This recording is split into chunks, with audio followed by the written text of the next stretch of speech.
Um, okay, yeah. So I learned this from a professor at USC. It's an apocryphal story, I think. At least for me, it is because I don't know. It's basically they did a study. I don't know who they is, and I don't know what the study was. But here's the idea: they had some creative people, right, coming up with ideas, and then they had judges, idea judges. I don't know who these judges are or who they think they are, but they're here to judge your ideas. So they have these creatives come up with ideas, and then the judges judge them, right? And the thing is this: so number level 1 ideas are supposed to be the worst. Level 10 ideas are supposed to be the best.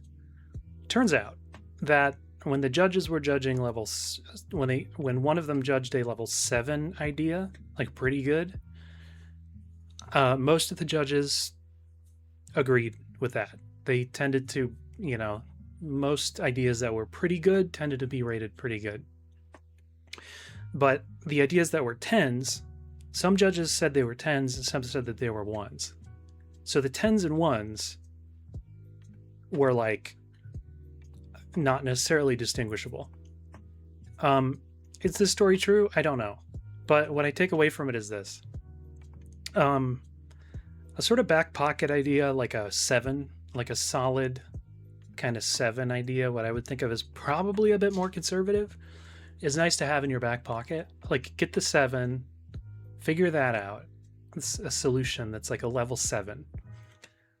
And then you can start playing around with 1s and 10s. Because you don't know which is a 1 and which is a 10.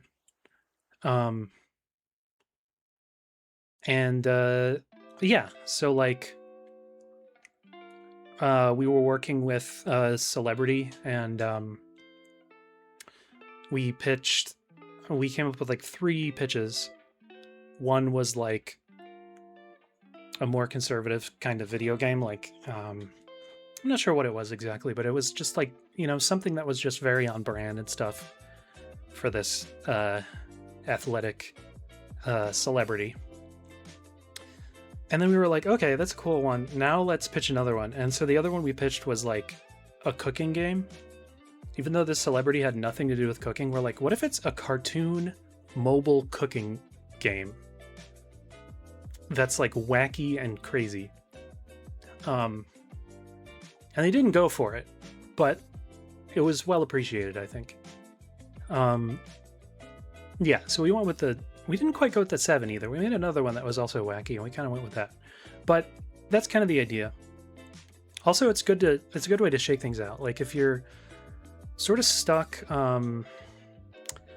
let's say that you are trying to sit down and make 7s. Sounds gross, but trying to sit down and make 7s. And you're feeling stuck about it. You're like, why is my body saying no to creating things? You might want to go for the 1s and the 10s, because it might really like get you past that sort of blocked moment. So that can be really cool. And what's fun about making 1s and 10s is that they can just be audacious. They can be like, what did you make? Like, I can't, that's the kind of thing where you have an idea and you're like, this is absurd. I can't believe I've done this. And it kind of goes from that, like, what if it was this? It can't be that. And then you realize it must be that. I think that's how we got like Mostly Walking. Like, we were trying to come up with, funny names for a show about adventure games. At the time, it was supposed to be like old bad adventure games.